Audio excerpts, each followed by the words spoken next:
Sean bienvenidos todos. Gracias a Dios que podemos alabar al Señor, podemos deleitarnos en una alabanza para poder bendecir a nuestro Dios, y también nuestra alma es bendecida a través de este tiempo, a través de este momento que tenemos de exaltación. Vamos a pasar al estudio de esta mañana. Yo quisiera hablar con ustedes acerca del valor de un alma, y quisiera pedirles que pudiéramos leer la escritura aquí en Mateo capítulo 16, por favor. Vamos a estar viendo este pasaje, Mateo capítulo 16, el verso 26. Porque ¿qué aprovechará al hombre si ganare todo el mundo y perdiere su alma? ¿O qué recompensa dará el hombre por su alma? Vuelvo a darle lectura a este pasaje de la Escritura. Es el Señor Jesús el que nos está hablando estas palabras.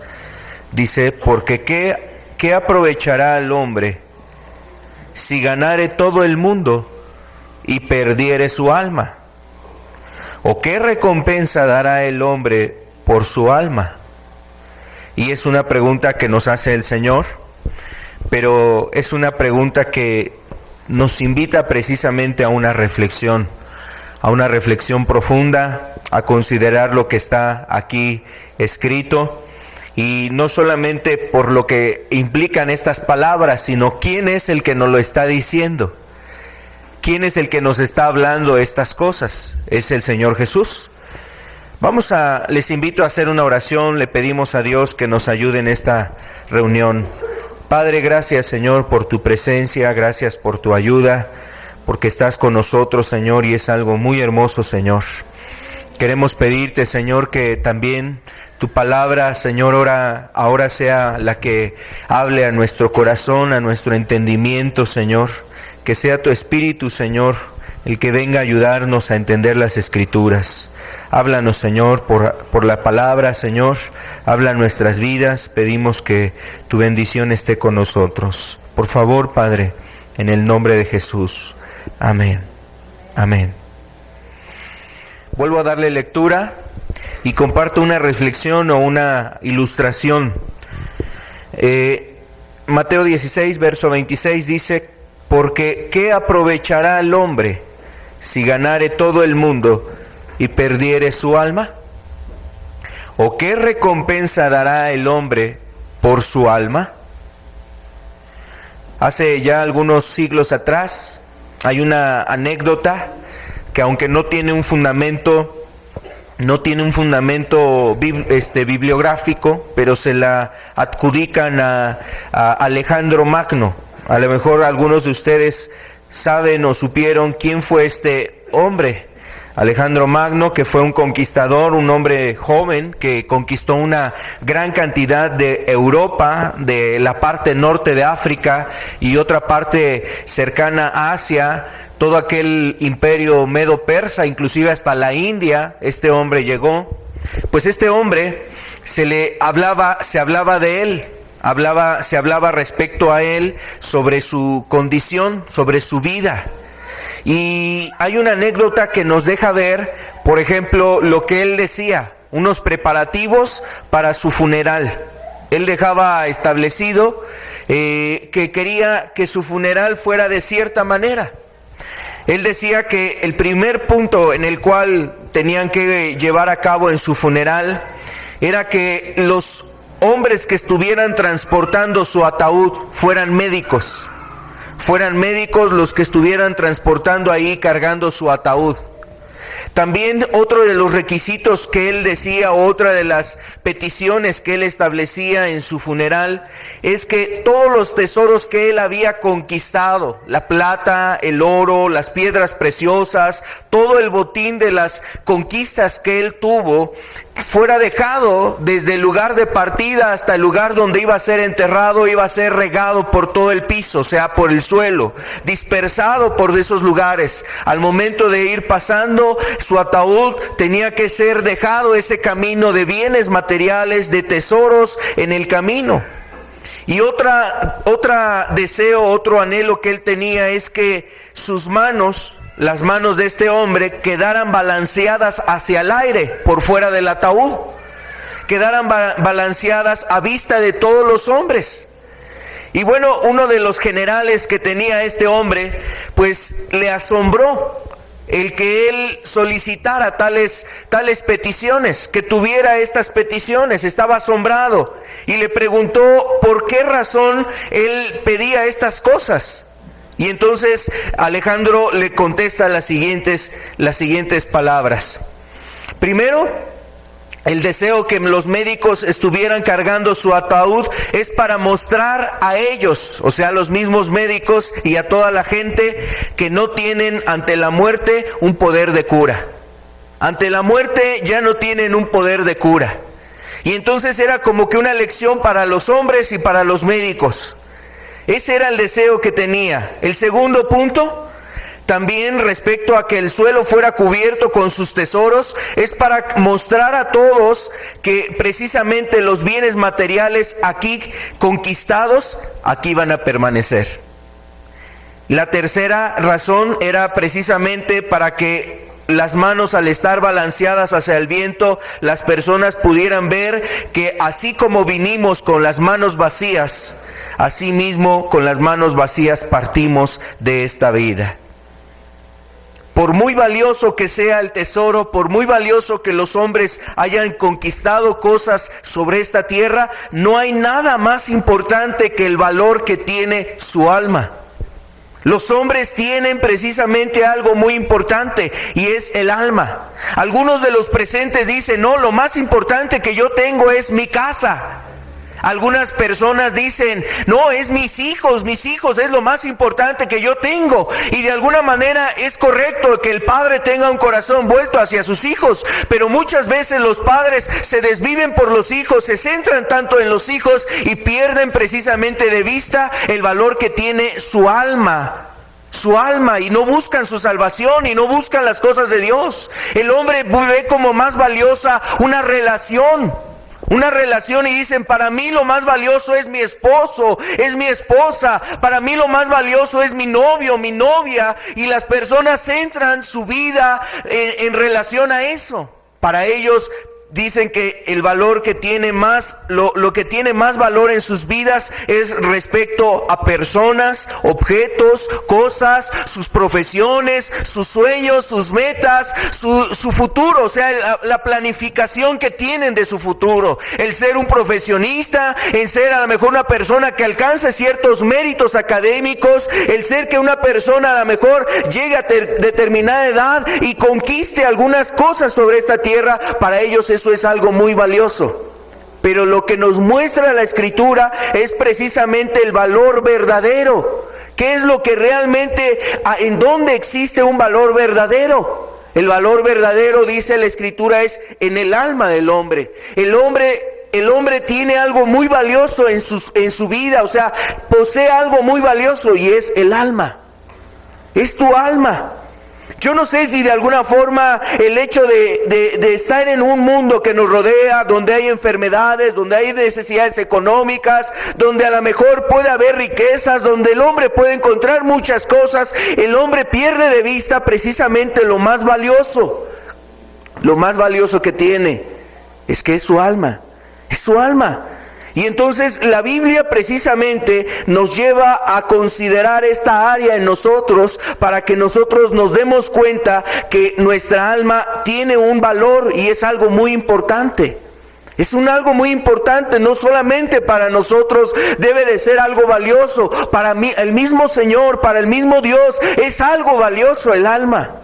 El alma es algo valioso para Él, y es lo que hoy quisiera que pudiéramos nosotros entender, poder reflexionar sobre este punto. Vamos a partir de la idea o de los comentarios que algunas personas tienen respecto al alma. Hay inclusive algunas iglesias o algunos movimientos religiosos que consideran que la vida del hombre solamente consiste en un cuerpo, en la carne. La persona que en un momento determinado, la persona muere y ya ahí se terminó todo. Inclusive hay iglesias, hay denominaciones que consideran que el hombre solamente es un cuerpo y que solamente van a resucitar los que hicieron bien, y los que no hicieron el bien pues van a quedar ahí en el polvo, van a quedar ahí en la tierra y no van a resucitar a una vida con Dios. Eso es precisamente los errores doctrinales en los que algunas iglesias o movimientos religiosos caen. Entre ellos está el movimiento de los Testigos de Jehová, que considera precisamente a las personas solamente como un ente material, o sea, solamente un cuerpo. Inclusive los adventistas, de donde salió la denominación de los Testigos de Jehová, porque Carlos C. Russell fue criado en una iglesia en principios adventistas, y de ahí él formó después ese movimiento que es conocido ahora como la Sociedad de la Watchtower, la Torre del Vigía, o más conocido como los Testigos de Jehová.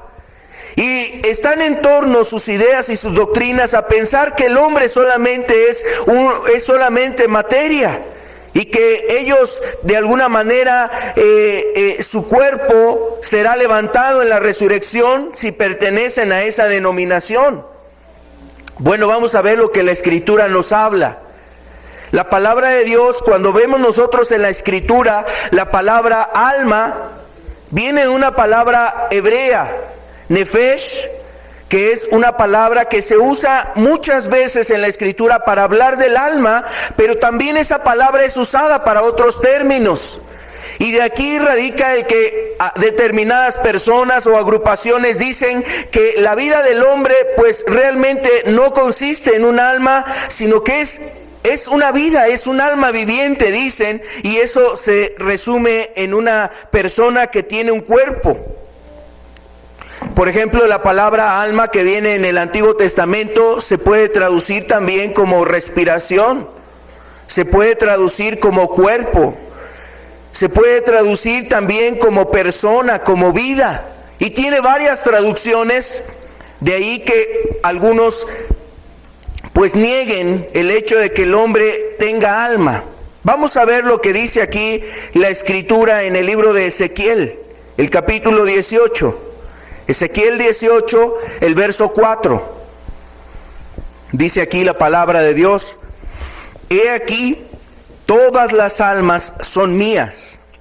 Como el alma del Padre, así el alma del Hijo es mía.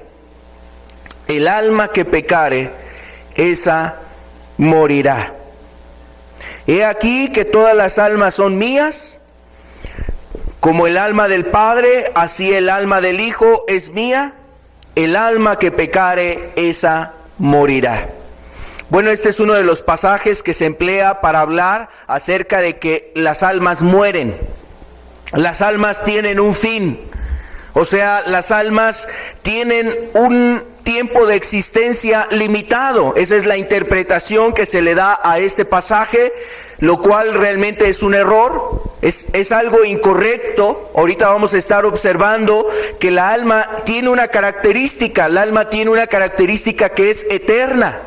El alma no muere, el alma no perece. Sin embargo, de aquí se toman algunas personas para considerar que el alma tiene un término, un fin, o sea, un límite de existencia.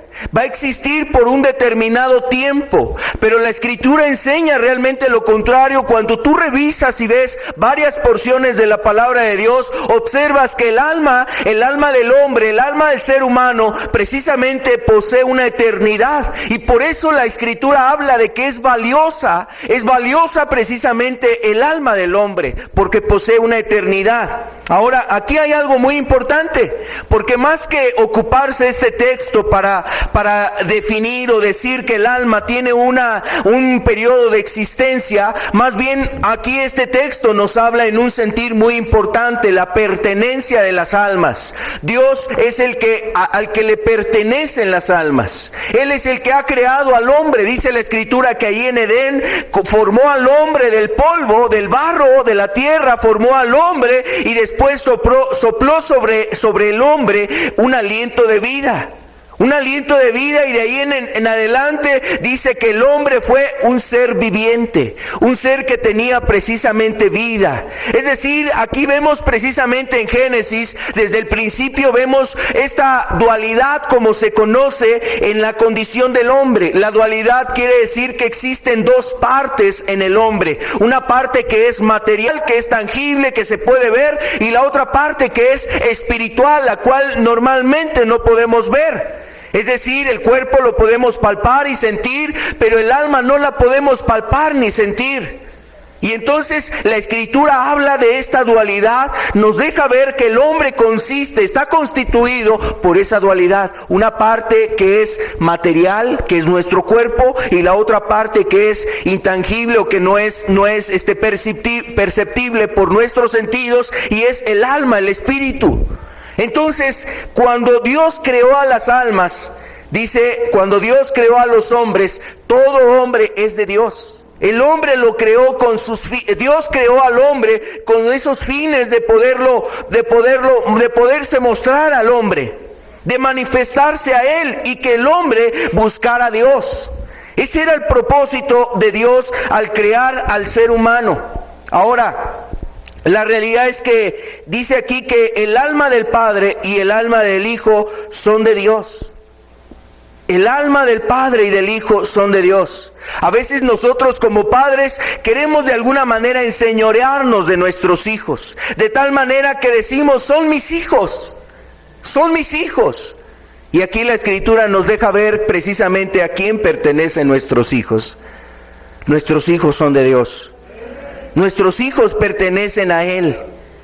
Entonces, por un lado, también nosotros debemos de entender que buscamos el bien de nuestros hijos, buscamos su salvación, buscamos que nuestros hijos crezcan en las cosas de Dios, y luchamos por encauzarlos y encaminarlos hacia las cosas de Él. Pero aún con todo y eso, el Señor es el que puede atraer a nuestros hijos, conquistar sus corazones, cautivar sus vidas, poderse manifestar a ellos, como lo hizo por ejemplo con Abraham.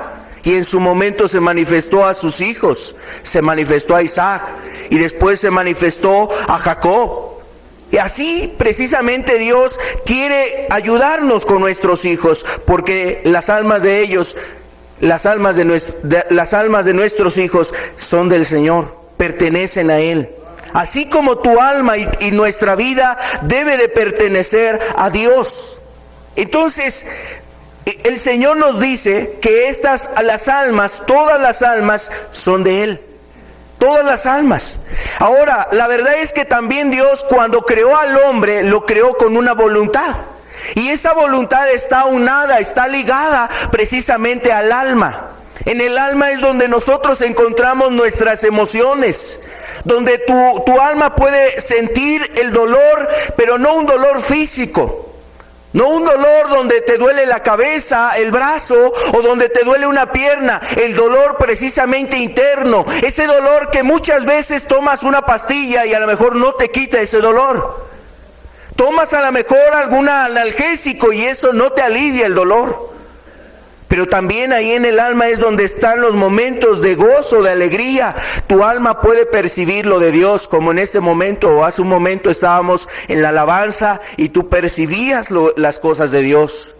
Tu alma es un ente en el cual puedes percibir lo espiritual, puedes percibir las cosas de Dios, y entonces en su presencia, el Señor al estar entre nosotros, tu alma percibe su paz. Percibe el gozo, percibe la tranquilidad, percibe la alegría, percibe el amor. Y precisamente a través del alma nosotros podemos percibir estas cosas. Dios nos creó así.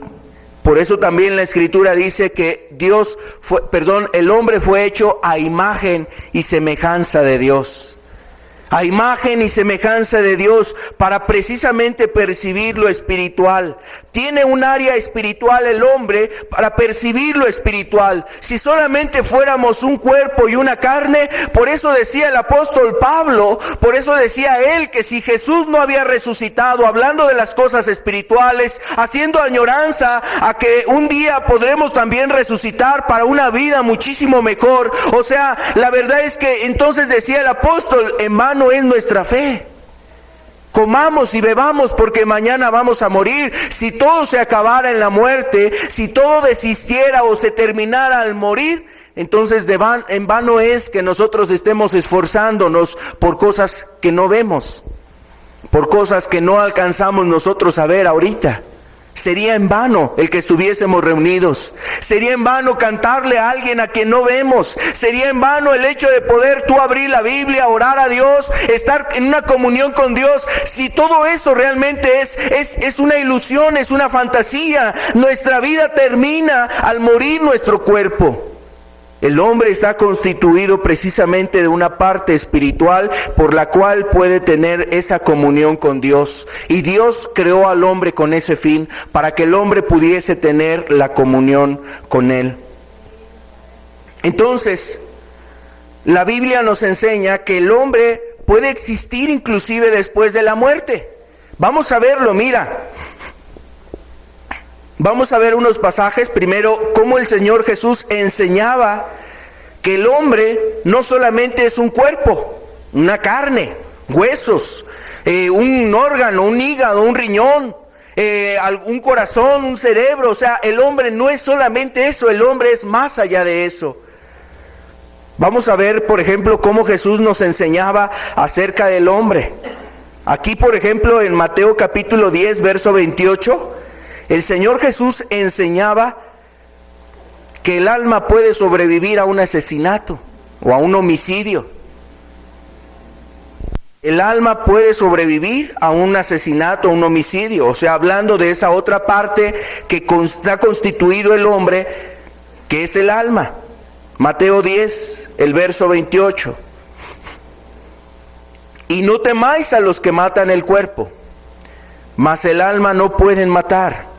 Temed más bien aquel que puede destruir el alma y el cuerpo en el infierno. Temed más bien aquel que puede destruir el alma y el cuerpo en el infierno. Hay algo muy importante en este pasaje. El Señor está enseñando precisamente de la vida posterior a esta, y habla precisamente acerca del hombre. El hombre dice, no temáis a los que matan el cuerpo. Como que la obra que puede hacer el hombre es solamente destruir el cuerpo, pero no puede destruir el alma. Y después nos habla de quién puede destruir esa alma, de quién sí puede destruir el alma del hombre. Vamos a ver otro pasaje. Jesús enseñaba que la muerte del hombre, o enseñaba que la existencia del hombre es más allá de la muerte. Jesús contó una historia aquí en Lucas capítulo 16. Vamos a ver solamente el verso 22 y 23. Es una historia, es un relato. Algunos dicen que es una parábola, pero realmente no cumple características de una parábola. Las parábolas no ocupaban nombres personales o nombres de personas o identificados precisamente en la Escritura. Aquí sí nos habla de Abraham y habla de Lázaro, habla de los ángeles, habla de un hombre rico y habla de personajes así claros. Las parábolas solamente eran ilustraciones a un amo, a un rey, a un siervo, y no se ocupaban nombres. Aquí en la Escritura está ocupando nombres, y el Señor Jesús contaba esta historia, este relato. En el verso 22 y 23 nos habla de el rico también y de Lázaro. Aconteció que murió el mendigo y fue llevado por los ángeles al seno de Abraham. Y murió también el rico y fue sepultado. Y en el Hades, que es precisamente otro de los nombres del infierno, alzó sus ojos, estando en tormentos, y vio de lejos a Abraham y a Lázaro en su seno. Aquí nos habla de dos personas que fallecieron, que murieron el mismo día, y nos habla que su vida no terminó en esa muerte. ¿Sí? Es lo que estamos recuperando ahorita de estos pasajes. El Señor Jesús enseñaba que después de la muerte, pues continuaba una existencia, la existencia del hombre. Sí, en momentos diferentes o en lugares diferentes, pero la vida del hombre no terminaba en la existencia, en la muerte, perdón. Entonces nos habla del rico que murió y estuvo en un determinado lugar. Y nos habla de el pobre, en este caso Lázaro, era un pobre, y él también cuando murió, dice, fue llevado a otro determinado lugar. Su vida no terminó cuando su cuerpo murió. También vemos otra enseñanza del Señor Jesús, cuando habla acerca una promesa que le da a uno de los ladrones que estaban crucificados junto a él. Cuando Jesús estaba en esa cruz, tú recuerdas, estaban dos ladrones, uno a su derecha, otro a su izquierda, y uno de ellos estaba ahí acusando a Jesús. Estaba reprochándole a Cristo ciertas cosas, pero el otro empezó a justificar a Jesús. Empezó a justificar a Cristo. Vamos a ver aquí Lucas 23. Lucas 23, el verso 42 y verso 43. Y dice aquí la escritura, el verso 42, y dijo a Jesús, acuérdate de mí cuando vengas en tu reino. Esas fueron las palabras del ladrón. Acuérdate de mí cuando vengas en tu reino, le pedía a Jesús. Y el verso 43, la respuesta de Cristo. Entonces Jesús le dijo, de cierto te digo que hoy estarás conmigo en el paraíso. De cierto te digo que hoy estarás conmigo en el paraíso. Entonces nuevamente vemos cómo Jesús, dentro de sus enseñanzas, dentro de los eventos que él se presentaron, pues él transmitía precisamente la realidad y la condición del hombre. Después de esta vida hay otra vida. Después de esta vida el hombre enfrentará otra vida. Y el Señor mostraba esto para que el hombre precisamente considerara que su vida no es solamente lo que miran sus ojos, que su vida no solamente está delimitada o está trazada hasta que llegue a lo mejor a la tumba. No, su vida todavía va a continuar después de estar en este mundo, después de estar sobre esta tierra.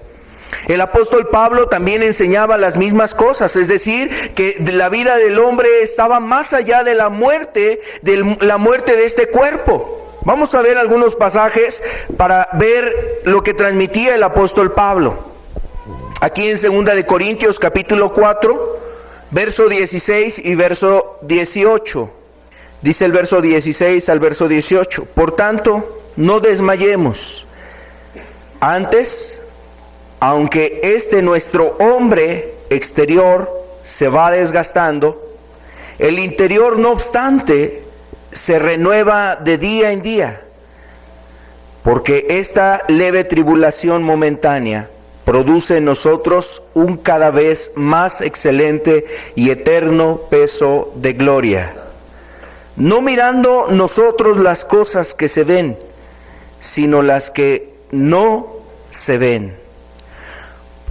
Dice, pues las cosas que se ven son temporales, pero las que no se ven son eternas. Las cosas que se ven son temporales, pero las que no se ven son eternas. Y aquí es donde trasciende precisamente el error y el problema en el hombre.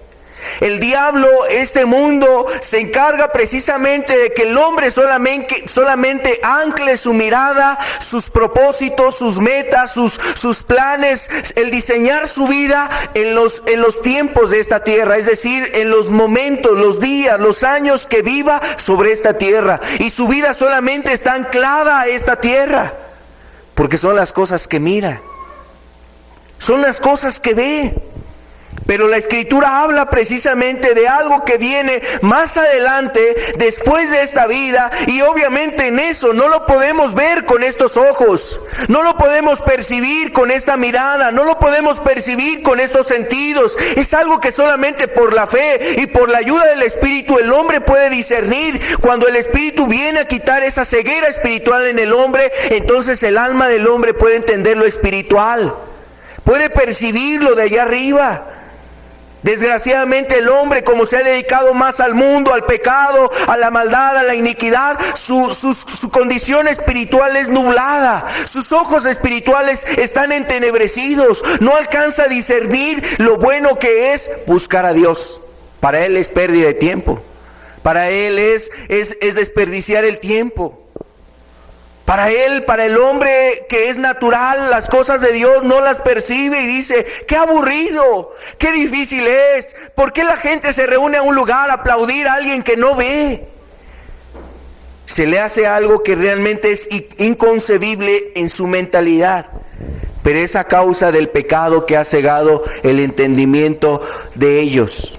Su alma está nublada, no percibe lo espiritual. El apóstol Pablo estaba hablando precisamente a los discípulos, a los cristianos, y haciéndoles recordar precisamente el ánimo que deben de tener para las cosas espirituales. A pesar de la tribulación, a pesar de la aflicción, a pesar de las tristezas que estás atravesando por causa del reino de Dios, los problemas, las tentaciones, las luchas, el apóstol Pablo estaba precisamente animando a la iglesia, a los discípulos, a que prosiguieran adelante, porque aunque este cuerpo, dice, se va desgastando, el hombre exterior, por eso dice el hombre exterior, se refiere al cuerpo, el hombre exterior se va desgastando, sin embargo el interior no obstante se renueva de día en día.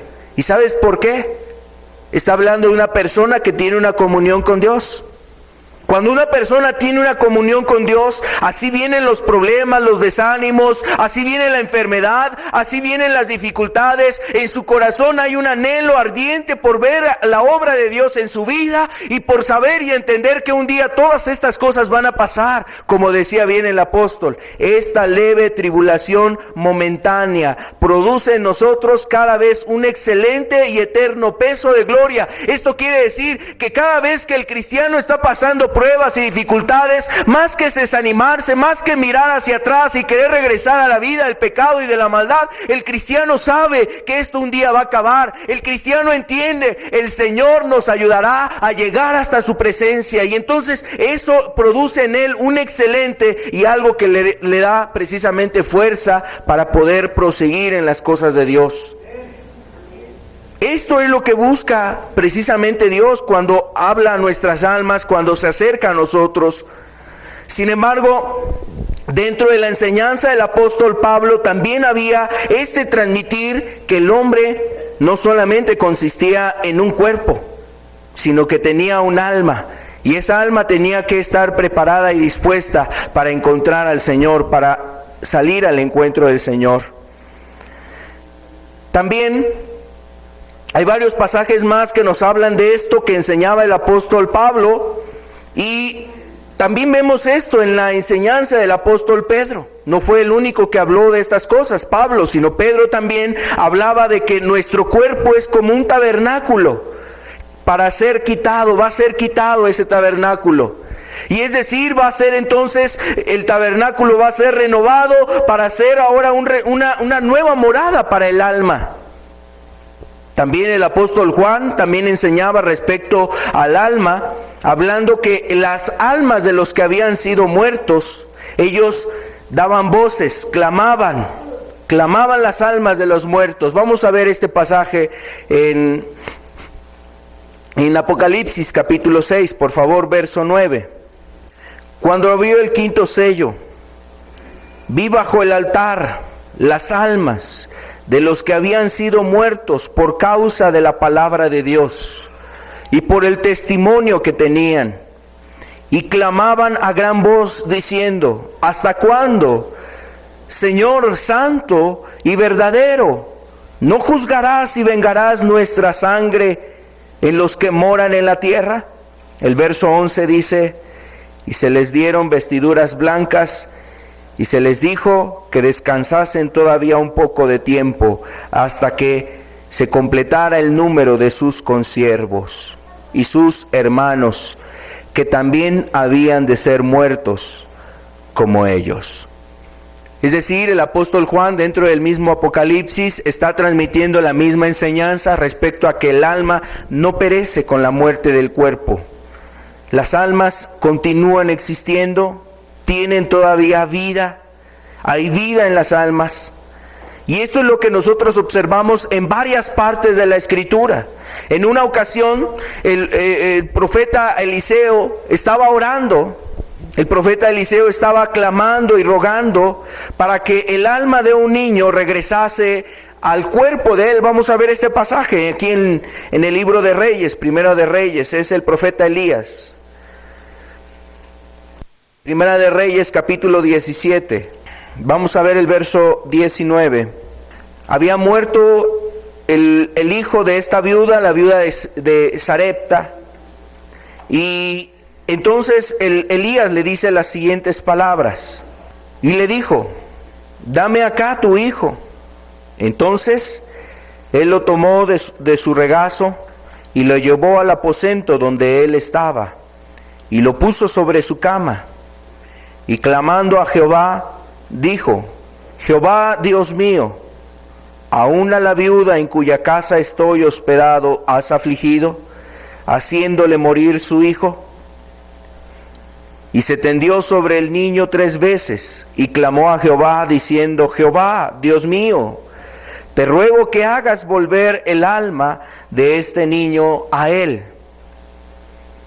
Verso 22, y Jehová oyó la voz de Elías, y el alma del niño volvió a él, y revivió. Y el alma del niño volvió a él, y revivió. Vemos este caso donde precisamente Elías está orando y pidiendo por una resurrección, ¿no? Que se conoce precisamente levantar a este niño, o sea, que resucitara al niño. Y vemos que aquí el clamor de Elías fue que vuelva el alma de este niño, que vuelva a él. Y entonces dice que Jehová escuchó, oyó la voz de Elías, y el alma del niño volvió a él y revivió.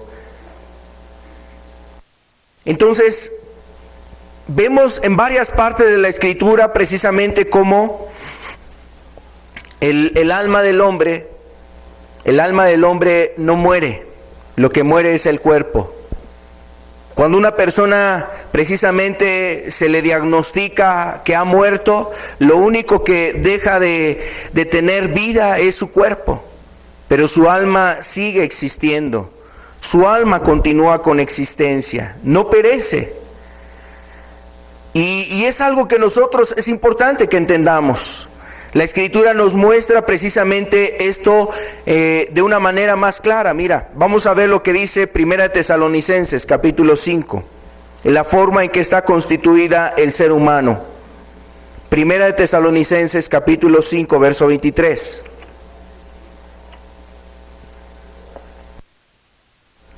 Hablando de cómo está constituido el ser humano, la Escritura nos muestra que el hombre no solamente es cuerpo, sino que posee un alma y un espíritu. Dice: y el mismo Dios de paz os santifique por completo, y vuestro ser, está hablando del ser del hombre, o sea, lo que consiste o constituye al ser humano. Vuestro ser, ese ser está constituido por espíritu, alma y cuerpo. Dice: sean guardados irreprensibles para la venida de nuestro Señor Jesucristo. Entonces, aquí podemos llegar a un punto. Podemos llegar nosotros al punto de que las almas, la parte espiritual del hombre, es eterna. Es decir, es inmortal, no muere, no perece, no dejará de existir. El alma del hombre no deja de existir. Y esta es la realidad que muchas personas no quieren recibir y tomar. Para muchas personas el no recibir y tomar esta realidad precisamente les puede ayudar a justificar su modo de vida, pensando que en la muerte todo se va a acabar y no va a ser un pago después de esta vida. Había un hombre que regresaba de la Segunda Guerra Mundial, un soldado, llegaba muy entusiasmado, llegó en un vuelo a la ciudad, ahí a los Estados Unidos, y de ahí tenía que tomar un tren que llegaba hasta la ciudad de Chicago, donde estaban precisamente sus familiares.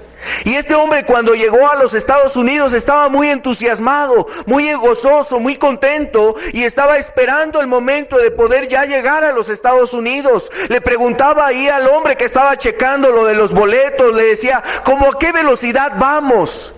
No, pues vamos como a 110 kilómetros por hora. Este hombre ya ansiaba llegar hasta aquel lugar donde lo estaría recibiendo su esposa, sus padres, sus hijos, y estaría contento nuevamente de rehacer su vida con ellos después de haber estado ausente varios años. Estar ausente, estaba con una expectativa de llegar a ese lugar, de estrechar a su esposa, de estrechar a sus hijos, de ver sus rostros que seguramente ya eran diferentes. Varios años había dejado de verlos. Ahora tenía la expectación de llegar a ese lugar y casi que quería que el tren fuera más rápido. Se le hacía muy corto, o sea, la velocidad. Decía, no, pues la verdad es que ya quiero estar ahí, ya quiero estar con ellos. Pero sabes, en ese mismo tren viajaba otro hombre que tenía otra condición diferente. Ese hombre era un soldado también que había estado en la Segunda Guerra Mundial, pero este hombre ahora tenía tristeza. Veías el rostro del otro hombre, estaba lleno de gozo, de expectación, de alegría por ver y llegar a ver a su esposa y a su familia, pero el otro soldado estaba triste, estaba afligido. Y en ciertos momentos había en su rostro una figura de temor y de miedo. Este hombre no quería llegar a Chicago. El otro hombre ansiaba llegar a Chicago. El segundo no quería llegar a Chicago. ¿Sabes por qué? Porque estaba esposado. Iba además custodiado por otros 2 soldados que lo llevaban preso. Y este hombre iba a ser enjuiciado allá a aquel lugar. Él no quería llegar, y es más, el trayecto se le hacía eterno. Y pensaba que de alguna manera ese tiempo se detenía. El tiempo de saber cuál era la decisión para su vida. ¿Qué iba a pasar con él? ¿Cuántos años le iban a dar? ¿Cuánto tiempo de cárcel iba a llevar? La expectación era diferente. Uno no queriendo llegar, y el otro, la verdad es que anhelando llegar. Yo quiero decirte que así es precisamente. El cristiano anhela llegar a la otra vida. Pero el que no es cristiano tiene el temor y la zozobra. Dios me va a mandar a la condenación eterna. Y muchas veces de ahí el alma, el corazón del hombre, que dice la Escritura es engañoso y perverso, mejor se fabrica otras muchas cosas. Para él es más fácil creer en la reencarnación. Para él es más fácil creer que la vida se termina en la muerte, que la verdad el hombre deja de existir con la muerte, que como si fuese una planta, como si fuese un animal, un vegetal, y ya sus días ahí terminaron. No, la realidad es que hay una eternidad, y las almas que nosotros tenemos son inmortales. Nuestras almas no perecen, es decir, no mueren. Nuestras almas existen aun cuando nuestro cuerpo ha perecido. En la Escritura habla precisamente de que el alma del hombre regresa a Dios. Y se define en 2 lugares. El alma va a regresar a la región celestial o espiritual, y se va a definir su estado dependiendo cómo vivió esa persona sobre esta tierra. En otras palabras, va a depender va a depender el desenlace que tendrá esa alma en la eternidad, es decir, en el cielo o en el infierno. Dependerá si esa persona alcanzó su redención, fueron perdonados sus pecados, alcanzó la salvación, entonces estará en la gloria con Dios. Y eso es lo que muestra la Escritura. Pero también las almas que rechazaron el mensaje de Dios, que se olvidaron de Dios, que aborrecieron las cosas de Dios, que se burlaron de Dios, que negaron las cosas de Dios, entonces su desenlace será en el lugar del infierno. Y es cierto, la Biblia habla, por ejemplo, de la muerte segunda, y no es en un sentido literal que la muerte segunda va a destruir el alma, es decir, que el alma va a dejar de existir. Habla del estado donde será colocado la persona o el alma, la persona de aquella, la vida de esa persona que rechazó a Dios, que no buscó a Dios. Será el desenlace para aquel que no caminó con Dios. Las almas regresan a Dios. Pero quiero decirte que cuando la persona también muere, el alma no queda durmiendo, o sea, no está inactiva, no está imperceptible de lo que está a su alrededor, es decir, en el lugar donde fue depositada o colocada, en el cielo, en el paraíso o en el infierno.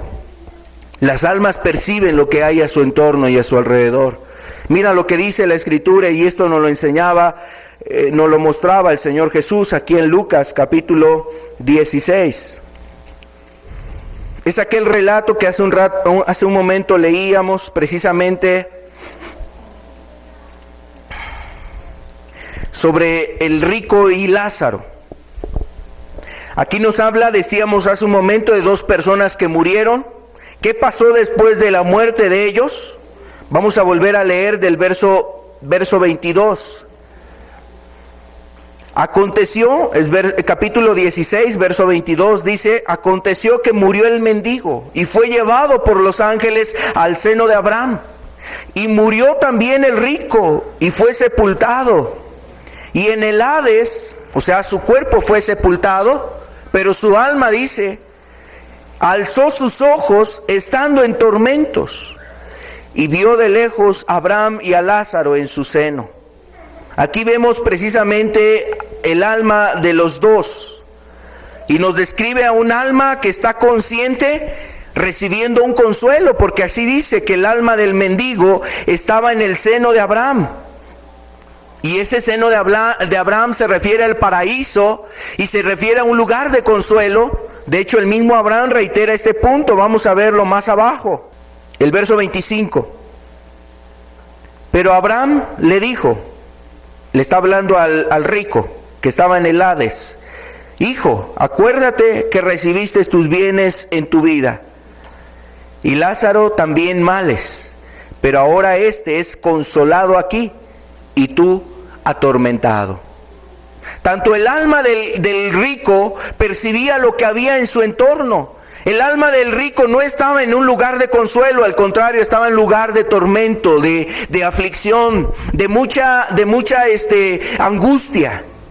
Y eso lo sabía, por eso le clama y le dice a Abraham: Padre Abraham, manda a Lázaro que moje la punta de su dedo para que refresque mi lengua con esa poca agua, que refresque mi lengua, porque yo estoy aquí atormentado.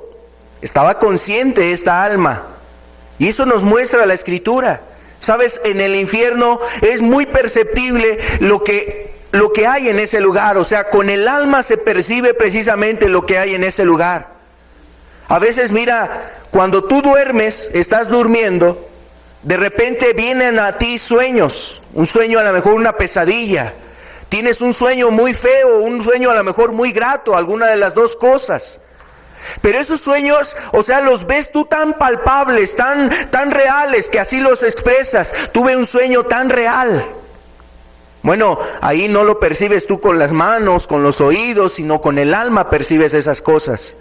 Y a veces tú estás soñando que alguien te está correteando a lo mejor, y tú, por más que corres, estás en una angustia y no alcanzas a huir de ello o de él.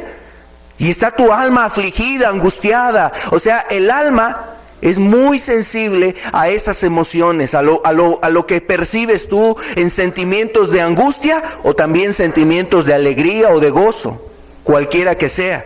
Bueno, yo quiero decirte que precisamente después de esta vida, el hombre va a percibir así las cosas. El infierno lo va a percibir, pero lo va a percibir no como ahora lo percibe su carne y su entendimiento, que está embotado, que está a lo mejor nublado, cegado. Ahí, mira, el infierno se percibe y los sentidos se agudizan, o sea, se vuelven más sensibles de lo que en este mundo son tus sentidos. Ahí vas a sentir la experiencia del tormento, del castigo, de los gemidos, del crujir de dientes, de los gusanos que estarán sobre tu cuerpo, sobre tu alma, que estarán alrededor de ti, y todo eso lo va a percibir el hombre. Y su angustia será tal que este hombre, mira, decía, clamaba, estoy atormentado en esta llama. Si tú cuando te quemas aquí, tu cuerpo se quema por algún accidente, por algún descuido, ¿cuánto dolor produce eso en tu carne? En tu carne produce un dolor, tus nervios, o sea, registran ese dolor y esa señal llega a tu cerebro y lo identificas como algo desagradable, como algo que no quieres, como algo que produce una incomodidad en tu vida. Ahora, si nuestra carne percibe así las cosas, ¿qué será lo espiritual? Tu alma va a percibir lo espiritual y ahí se va a multiplicar la sensibilidad de lo que tú percibes ahora en cuanto a dolor, gozo, tristeza, aflicción, las emociones y los sentidos que nosotros tenemos para percibir nuestro entorno. Se va a percibir así. En contraste, vemos a aquel Lázaro, aquel hombre, dice la Escritura, que estaba en el seno de Abraham y dice, ahora este estaba siendo consolado. Qué grato, qué hermoso. Este estaba siendo consolado, este estaba siendo reconfortado, quizás enjugándole las lágrimas continuamente a ese hombre que había sido precisamente agobiado, que había sido de alguna manera turbado sobre esta vida, y ahora en el cielo ese hombre estaba siendo consolado. ¿Sabes? Por eso la Escritura habla de que el alma tiene un valor muy, muy hermoso y muy grande. El alma es ese medio por el cual nosotros podemos entender lo de Dios, comprender las cosas de Dios.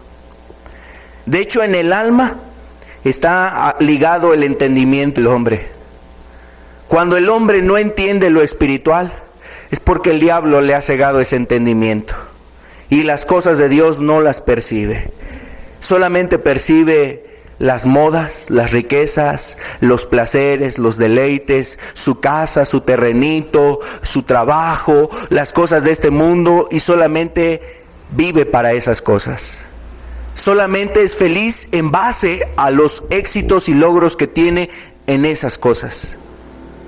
Pero cuando no percibe lo espiritual, no puede precisamente entender lo valioso que es su alma.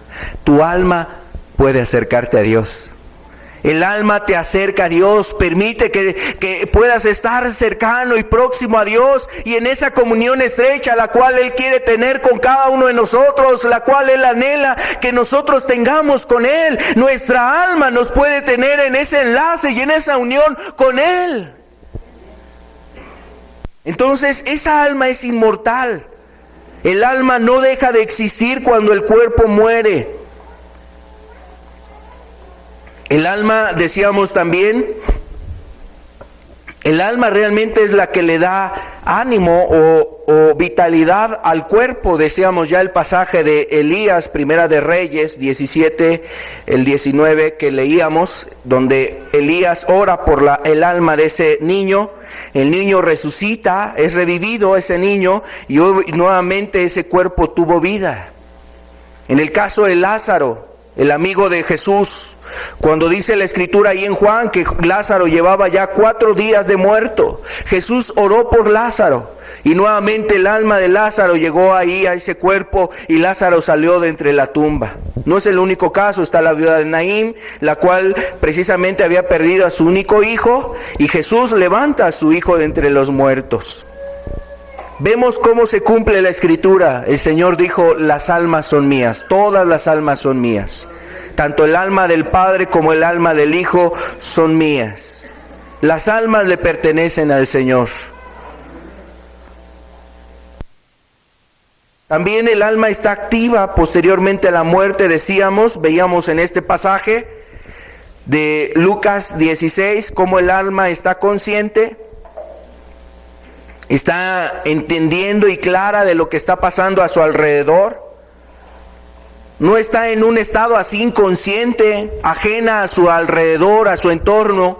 No es así. El alma realmente está activa. Después de que el cuerpo ha muerto, el alma está activa dependiendo del lugar donde el alma ha sido puesta y colocada, obviamente conforme a la condición del hombre, si fue redimido o no fue redimido. pero el alma está consciente de lo que se está viviendo. Inclusive el alma interactúa con otras almas, como lo vemos en este mismo pasaje. El alma del rico le hablaba a Abraham. O sea, tenía una comunicación. Y en el infierno, mira, muchas veces, la verdad, ahí habrá una comunicación entre las almas que estarán en ese lugar, pero no será una comunicación para consolarse el uno al otro, para darse un aliento.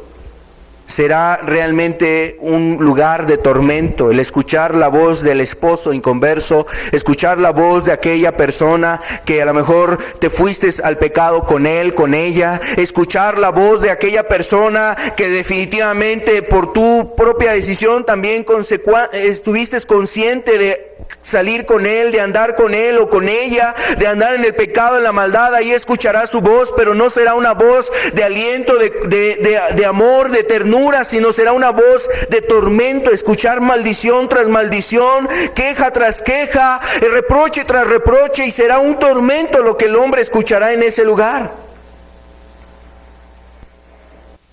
Todas las almas están sujetas al juicio de Dios. Todas las almas están sujetas al juicio de Dios. Mira, vamos a ver lo que dice Romanos, capítulo 2, verso 6 al verso 9. El cual pagará a cada uno conforme a sus obras. Vida eterna a los que perseverando en bien hacer buscan gloria y honra e inmortalidad. Es decir, buscan las cosas de allá arriba. Pero ira y enojo a los que son contenciosos y no obedecen a la verdad, sino que obedecen a la injusticia. Tribulación y angustia sobre todo ser humano que hace lo malo, el judío primeramente y también el griego. Todas las almas están sujetas a esto. Y bueno, nosotros también debemos de entender que cuando este cuerpo muere, la Biblia nos habla que entonces ese cuerpo vuelve al polvo. Pero también hay una descripción. La Escritura nos habla acerca de la resurrección que vendrá. Una resurrección. Vamos a ver este pasaje de 1 Corintios capítulo 15. 1 Corintios capítulo 15, el verso 35. Pero dirá alguno, ¿cómo resucitan los muertos? ¿Con qué cuerpo vendrán? Necio, lo que tú siembras no se vivifica, si no muere antes. Y lo que se siembra no es el cuerpo que ha de salir, sino el grano desnudo, ya sea de trigo o de otro grano. Pero si Dios le da el cuerpo como Él quiso, y a cada semilla su propio cuerpo. De aquí en adelante sigue hablando acerca de la resurrección. Dice el verso 54, vamos a ver este verso, por favor.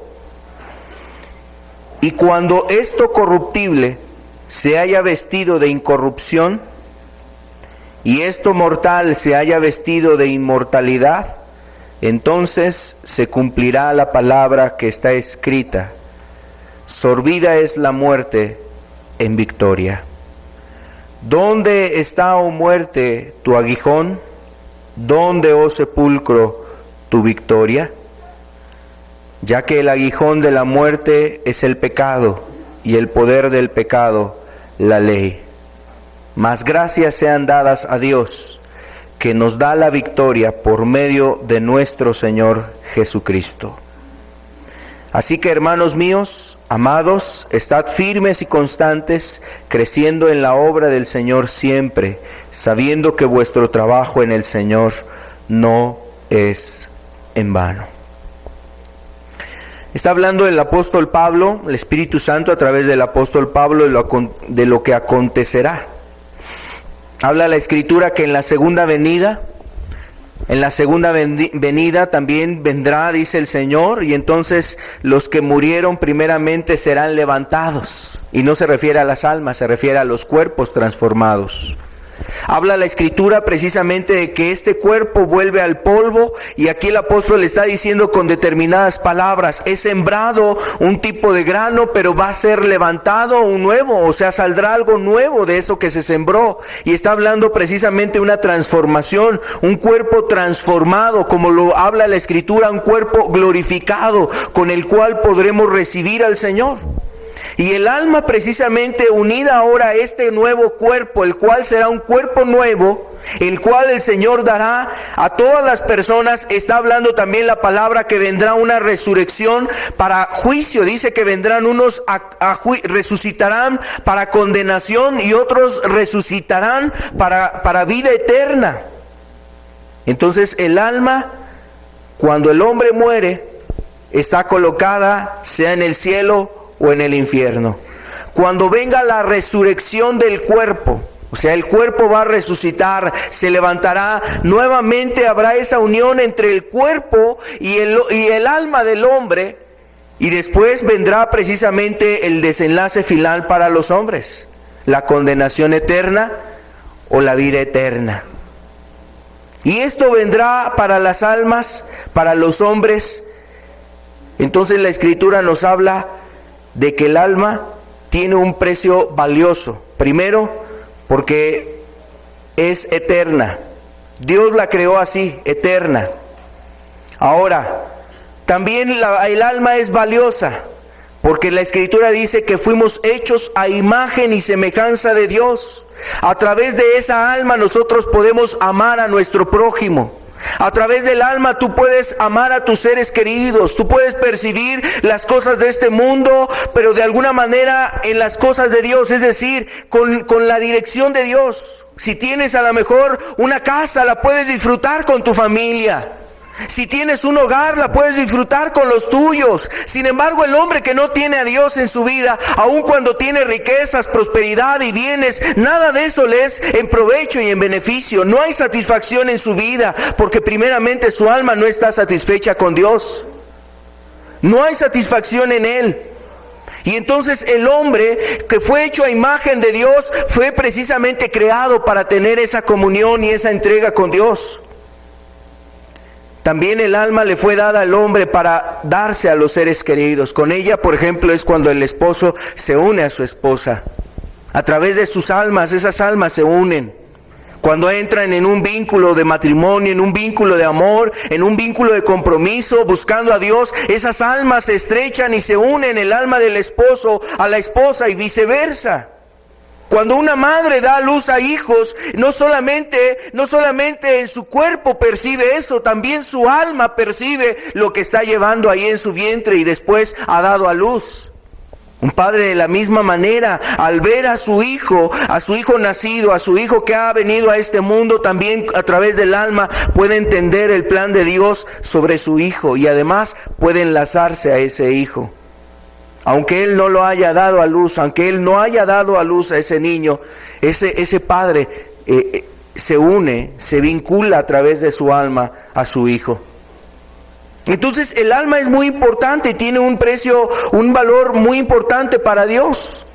Pero mira, no solamente por esto el alma tiene un valor tan grande. Además de que Dios sabe que el alma siendo eterna estará en lugar eterno, sea el infierno o sea el cielo.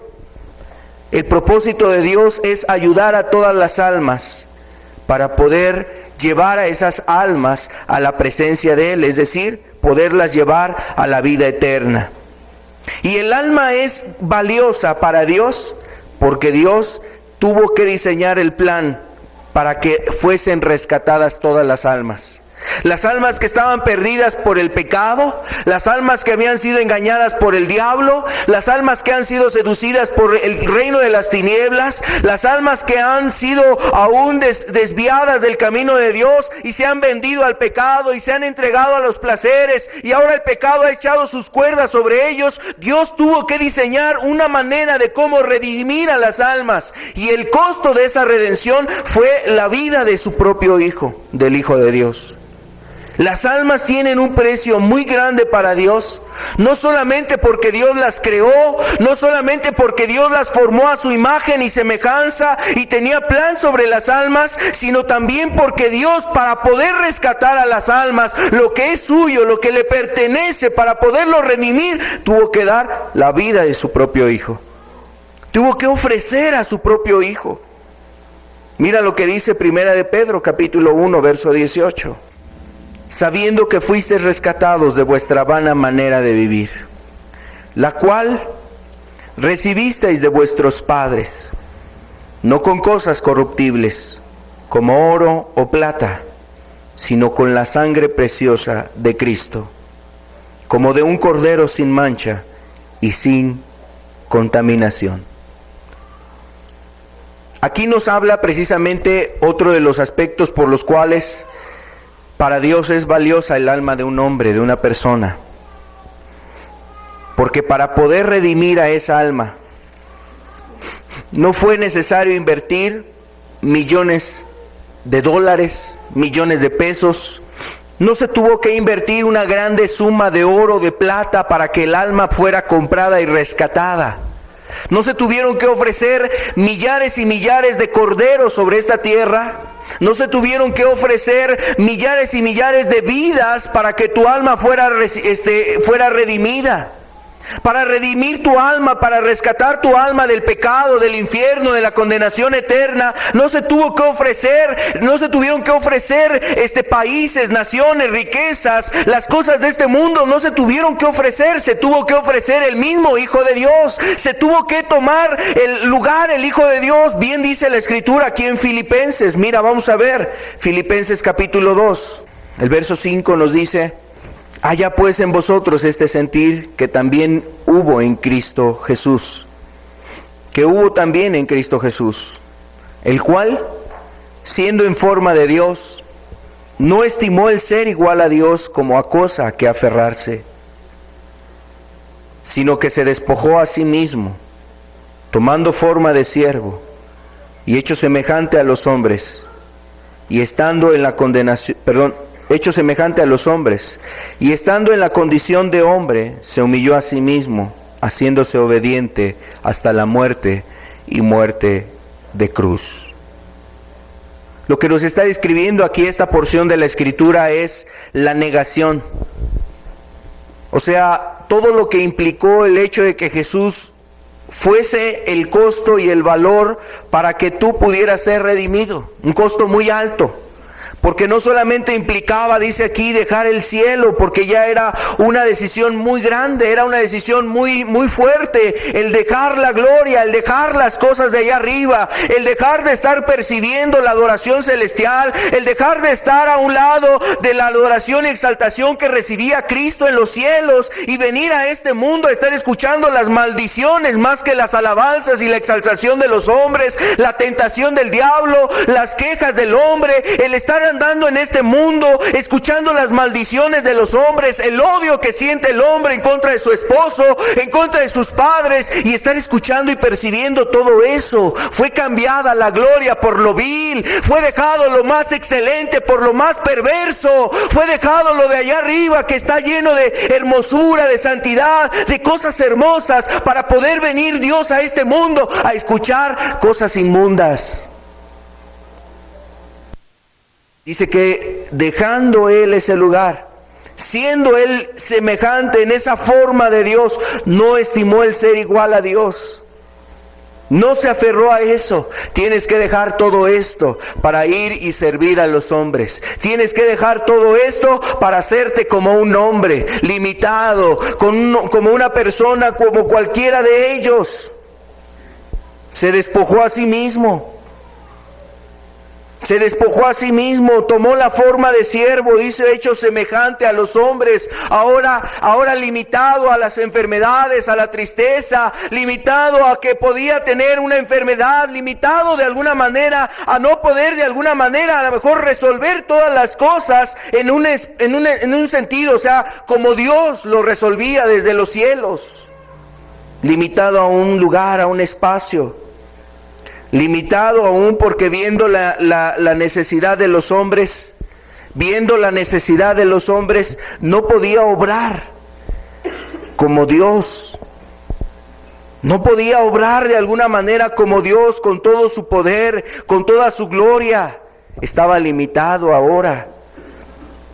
Desde los cielos, con su palabra podía hacer todas las cosas. Ahora dependía de una comunión con el Padre y la gracia del Espíritu en él para poder llevar a cabo los milagros y a poder hacer la obra de Dios en medio de los hombres. Pero desde los cielos él podía haber dado las órdenes. Él podía haber levantado a los muertos. Él podía haber hecho todas esas cosas, o sea, de alguna forma por su poder, por el poder que él posee. Ahora en la tierra tenía que estar dependiendo de esa comunión, dependiendo de la relación en el Espíritu y con el Padre.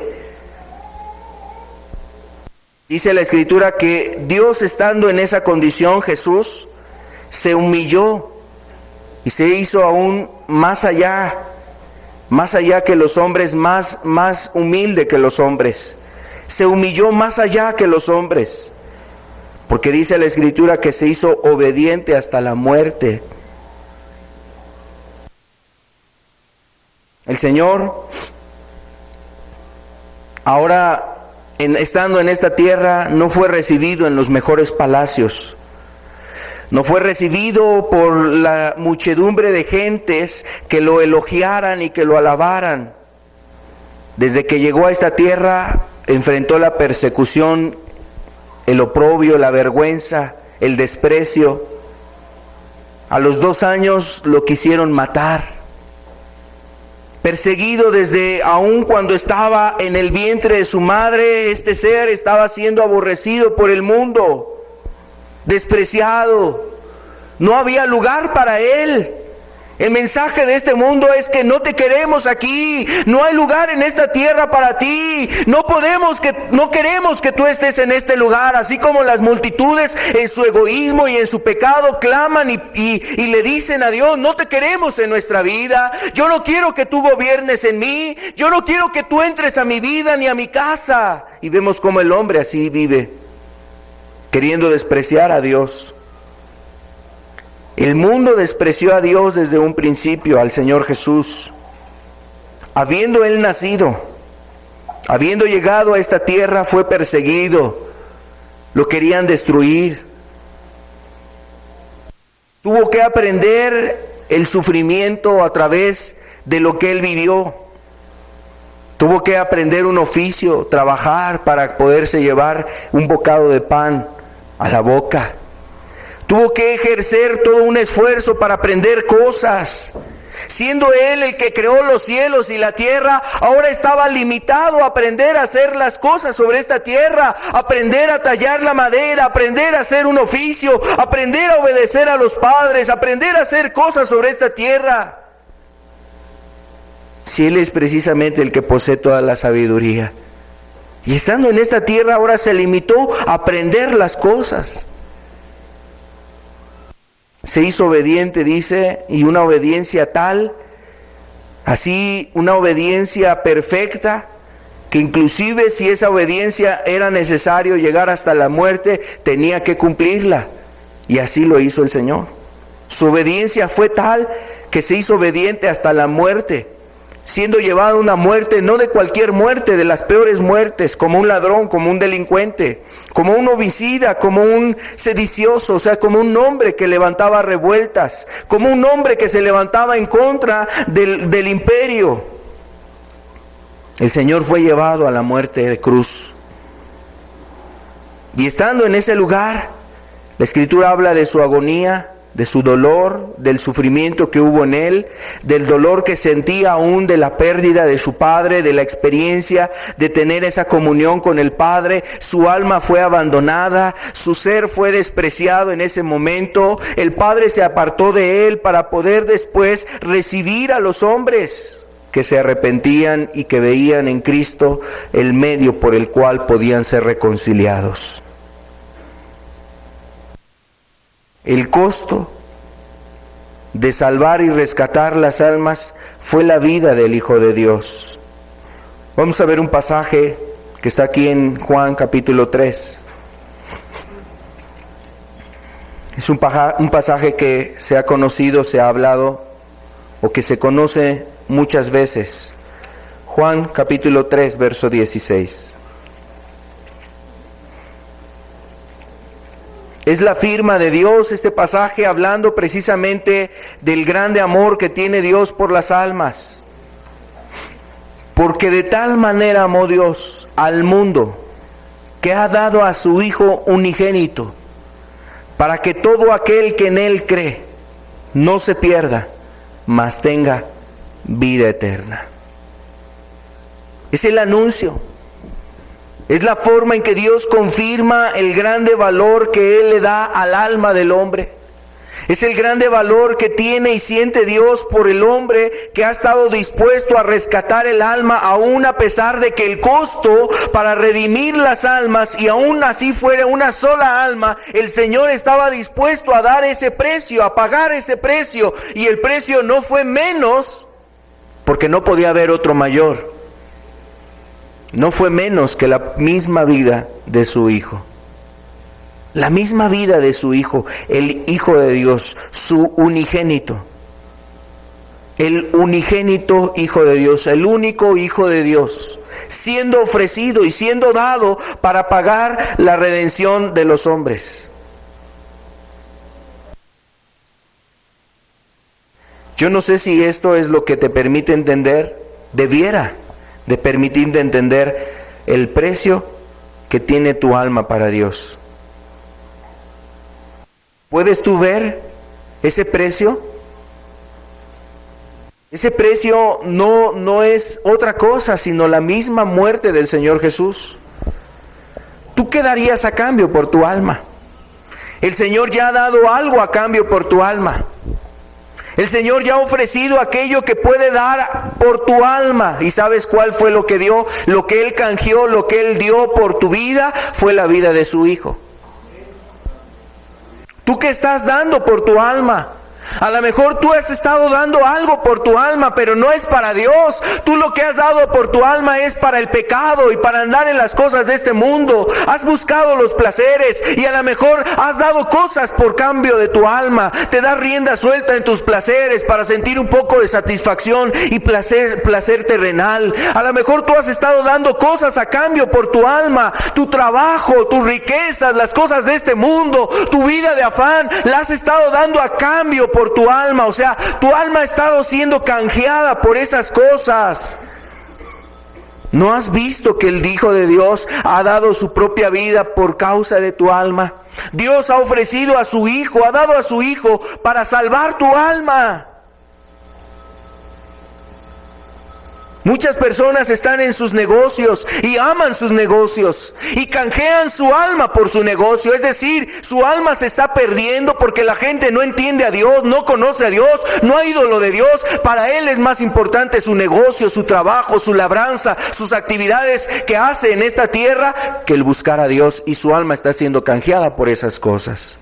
Por eso el Señor decía, ¿de qué va a aprovechar al hombre que gane todo este mundo si se va a perder su alma? Si tú no le das tiempo a Dios, y no nos referimos única o exclusivamente que vengas a este lugar y ocupes un lugar en estos lugares, o sea, que ocupes una silla. No nos referimos a eso, nos referimos a que le des un lugar a Dios en tu vida, que tú medites, que tú pienses, que tú reflexiones, que tú busques la palabra de Dios ahí en tu casa, en tu hogar. No es de cada 8 días solamente, no es de cada fin de semana, no es de porque ya se viene una reunión y entonces ahora sí estás trayendo a memoria las cosas de Dios, pero los otros días tu vida está seca, está vacía, está inundada de materialismo y de cosas de esta tierra. Tu alma la estás canjeando por las cosas de este mundo. Hay una parábola, no sé si tú la recuerdas, aquí en Lucas capítulo 14.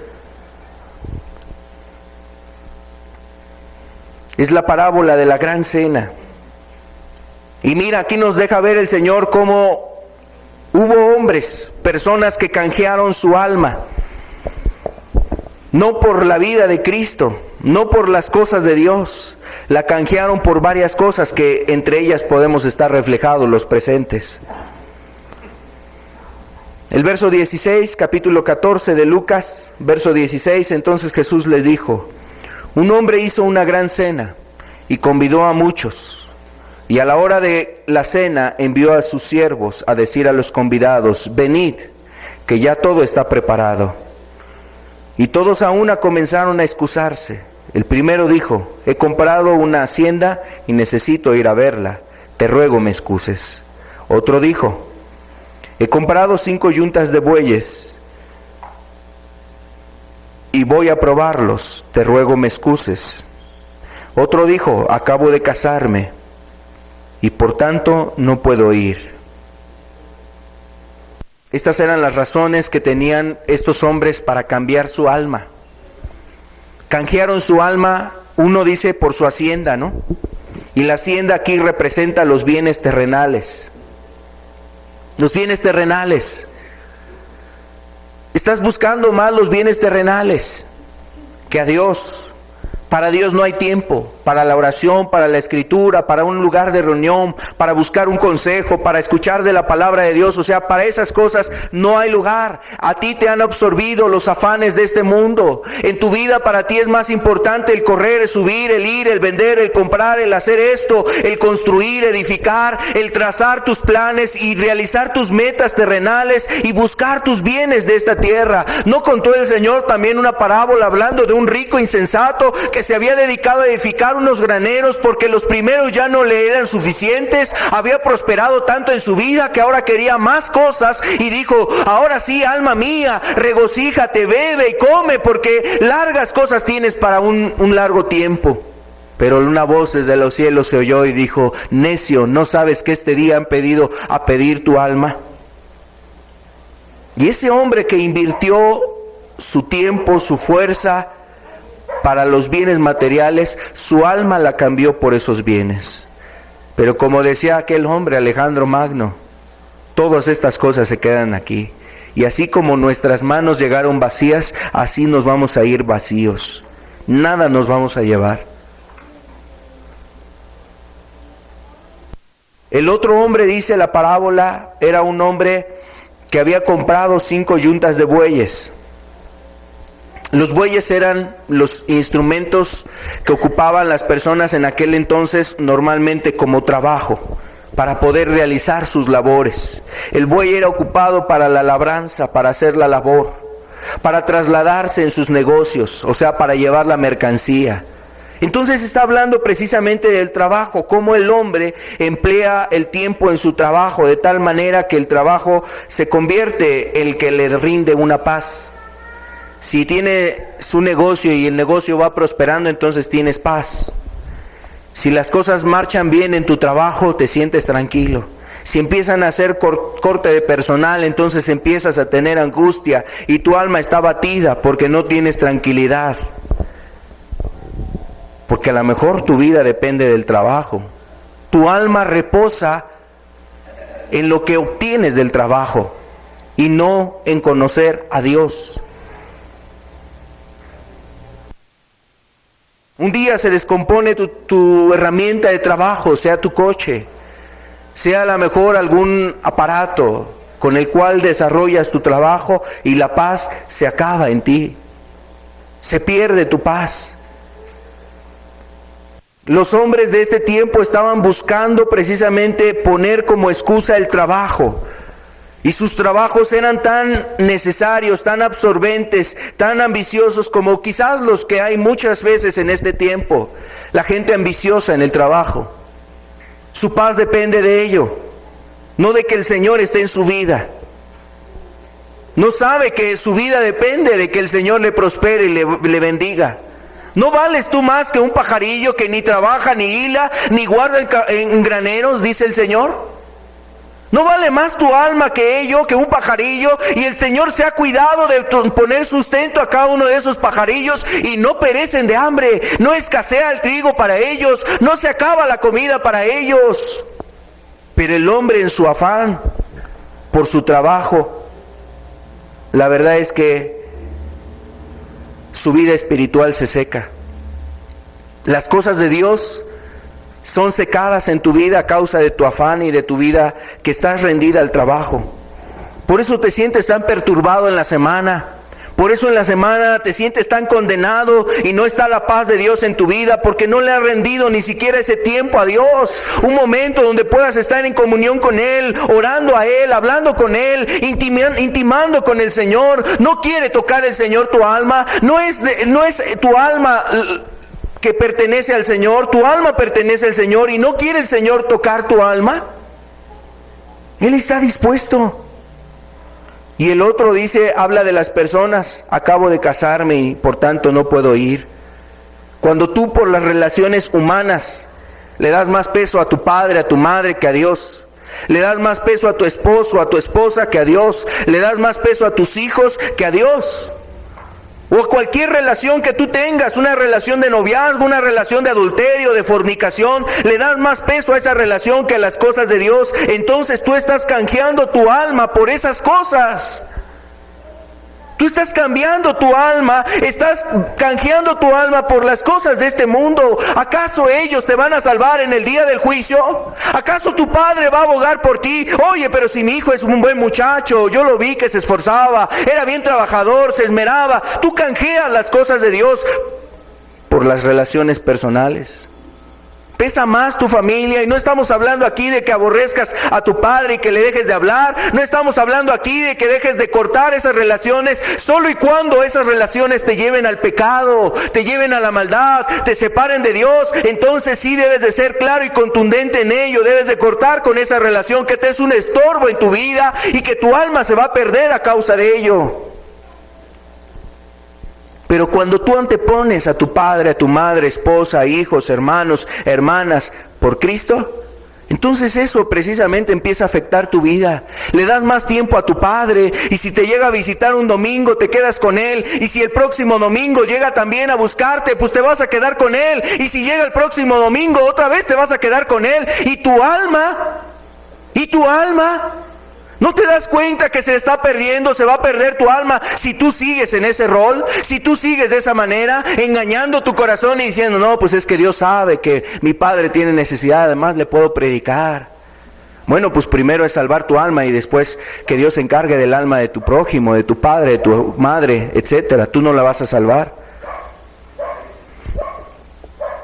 Entonces, ¿por qué cosas estás tú canjeando tu alma? Los placeres, la gente lo canjea por placeres de esta tierra.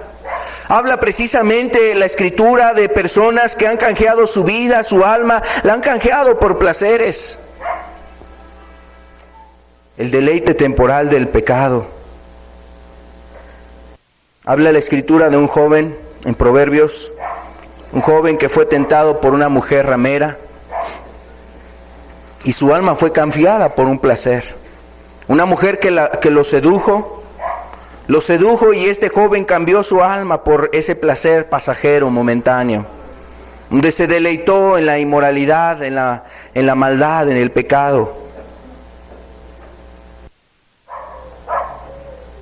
Esas pasiones momentáneas que están destruyendo no solamente tu alma, luego hasta tu cuerpo están destruyendo.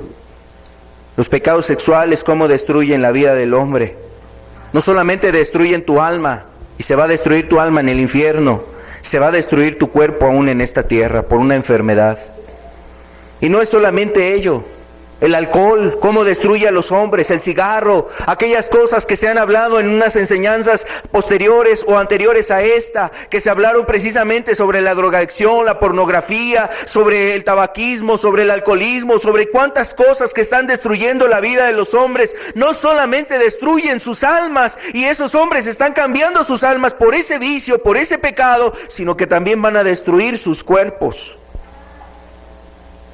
Y a lo mejor en un determinado sentido se cumple lo que dicen las personas que están en el hospital: he comenzado a vivir mi infierno, porque están ya con una cirrosis tremenda y unos dolores tan agudos. Están ahí solamente recibiendo un tratamiento paliativo para aminorar los dolores y las molestias, pero es el inicio del infierno si no se arrepienten las almas. Hombres que han cambiado su alma por los placeres. ¿Tú por qué estás canjeando tu alma? A lo mejor ni siquiera es valiosa para ti tu alma. El rico desde el cielo, el rico desde el infierno, alzando su voz, imagina, piensa, ¿qué es lo que él puede decir? ¿No acaso has leído esa parábola? Él mismo decía, manda a alguien a mis hermanos que les advierta para que no vengan a este lugar. Ese rico quería que alguien se levantara entre los muertos y advirtiera a sus familiares y les dijera, ay, busca a Dios, por favor, mira, es que tu hermano ha mandado un mensaje desde el mismo infierno para que tú te vuelvas a Dios. Y la gente está esperando algo así. Y mira, la respuesta de Abraham fue muy clara y muy cierta. A los profetas tienen, a la ley, porque a Moisés y a los profetas tienen, que los oigan. O sea, tienen la palabra de Dios, que lo escuchen, que la escuchen.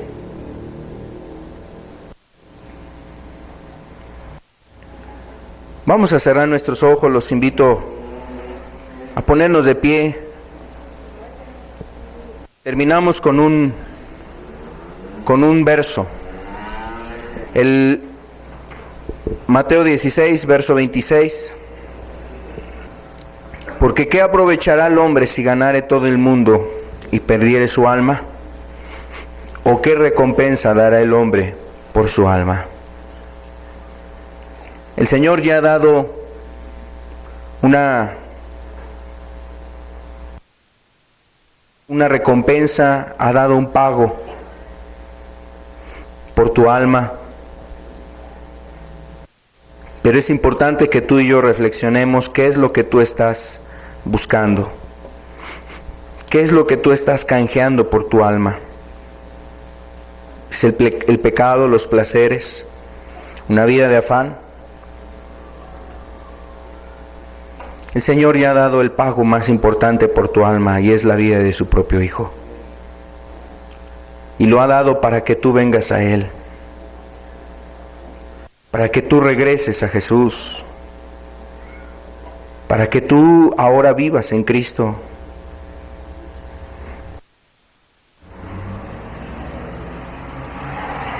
Bien dice la Escritura que el alma que pecare esa morirá. El alma que peca recibirá un pago, la condenación eterna. Pero el Señor no ha querido que llegues a ese lugar. Su misericordia se extiende sobre ti cada día y cada mañana. Cada vez que puedes abrir tus ojos y ver la luz de este día, es una oportunidad muy grande del Señor para que tú regreses a Él, para que tú vuelvas a Él, para que tú te acerques, tú lo busques. ¿Hay algo que tú puedas dar por tu alma? ¿Qué puedes dar? ¿Tu hijo, tu hija, tus padres, tus terrenos, tu dinero, oro, plata? ¿Puedes dar tu profesión? ¿Puedes entregar una profesión a cambio de tu alma? ¿Tú puedes darle a Jesús tus éxitos y decirle, Señor, todo esto logré en la tierra, te lo doy en cambio o a manera de cambio para que tú perdones mis pecados, para que salves mi alma? ¿De qué aprovechará el hombre si ganare el mundo y perdiere su alma? Nos quiere hacer ver esta pregunta, que la única forma de que tu alma sea salvada es que tú reconozcas el precio que Dios le ha dado a tu alma. Y ese precio es la muerte de su Hijo. Tu alma tiene un valor muy grande porque el Hijo de Dios tuvo que morir para que tú fueras perdonado, para que tú fueras salvado, para que el día que tú mueras puedas estar en la presencia con Dios, para que el día que tú mueras, aun a pesar del dolor, del padecimiento, de las tribulaciones, un día llegues con el Señor y el Señor mismo pueda consolarte, darte el consuelo, como se hizo con Lázaro, llevado al seno de Abraham, y estaba siendo consolado, enjugando el dolor, el sufrimiento, el quebranto que había en su alma. Fue llevado a un consuelo.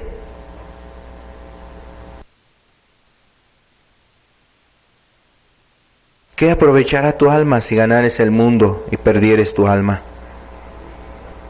¿Qué recompensa darás por tu alma? No hay otra cosa mejor que la que ha dado Jesús por ti, y es su vida. Dio su rostro, dio sus espaldas, dio sus brazos, dio sus manos, dio sus pómulos, dio sus barbas, dio su cabeza, dio sus pies que fueron horadados, traspasados. Fue su sangre la que Él ofreció, derramada en esa cruz. No hay otra cosa mejor que tú puedas dar. No hay cosa mayor que se pueda ofrecer por tu alma. Se ha dado lo más excelente, lo mejor. Se ha dado lo que es precisamente invaluable, no puede ser igualado en valor. Es la vida de Cristo. Él ha dado su vida por ti. ¿Por qué estás canjeando tú tu alma? ¿Por qué cosas de este mundo, de esta tierra? Que ya no sea por ello, sino que sea más bien hoy recibiendo y reconociendo el grande precio que Dios ha dado para rescatar tu alma, que es su Hijo. Hoy dile a Jesús, hoy clámale a Jesús, hoy dile, hoy implórale a Cristo, hoy ruégale a Jesús. Hoy dile al Señor, aquí está mi alma, Señor. Yo no quiero perecer. Dile al Señor, pídele que ayude a tu vida. Ayúdame, Señor, no quiero que mi alma se pierda. No quiero que mi alma, Señor, mi alma se pierda, Señor. Yo no quiero que mi vida perezca. Yo quiero poder conocerte, Dios, caminar contigo. Yo quiero hacer tu voluntad. Ayúdame, Señor, a conocerte, a vivir contigo. Ayúdame, Señor, a poderte conocer cada día. Hoy háblale a Jesús.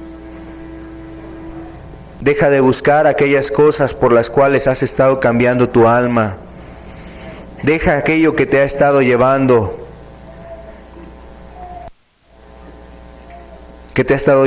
a estar lejos de Dios. Ese pecado que endurece tu corazón, que te va a ser impedimento para que tú estés en el reino de Cristo. Deja ese pecado. No cambies tu alma por las cosas de este mundo, por placeres, por cosas que son momentáneas, pasajeras. ¿En qué cabeza cabría pensar que estos deleites temporales son muchísimo mejor a pasar una eternidad con Cristo? ¿En qué mente, en qué corazón, en qué persona cabría el poder decir es mejor esta vida de pecado y de maldad? Mira, la realidad es que eso no se compara con todas las cosas que vendrán después. La angustia, la aflicción, el dolor, el quebranto, el tormento. No cambies tu alma por aquellas cosas que la van a destruir.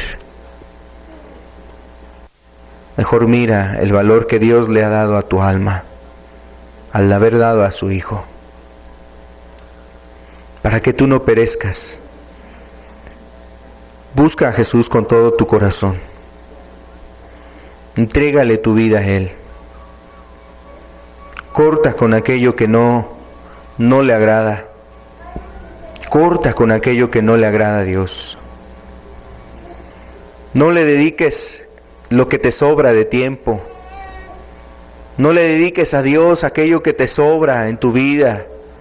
Más bien dale aquello que puedes darle a Jesús, y sí puedes darle tiempo. Que no sea el afán, el trabajo, las cosas de este mundo que te estén ahogando las cosas de Dios, estorbando en las cosas de Cristo. Dale ese tiempo que Él merece. Padre, rogamos que tu Espíritu venga a poner en el corazón la palabra, Señor. Que tu Espíritu venga a ayudar y a tratar a cada alma, Señor. Que tu Espíritu venga, Señor, a ayudarnos a entender lo espiritual, lo eterno, Señor. Ayúdanos, Señor, ayuda a los presentes. Pedimos que tu Espíritu esté hablando al corazón de cada quien, Señor. Que nuestra alma no sea canjeada, Señor, por las cosas de este mundo. Tú ya has dado ese precio que es el precio más excelente. Queremos corresponder, Señor, a lo que has hecho por nosotros. Salva nuestras almas, redime nuestras almas, Señor. Por favor, Padre, en el nombre de Jesús, te lo pedimos, Señor. Amén. Amén. Pues los invitamos a que reflexionen y mediten en esto. Pues con la ayuda de Dios estamos aquí el próximo domingo. Estamos para servirles. Si alguien tiene alguna necesidad, estamos para servirles. Dios les bendiga.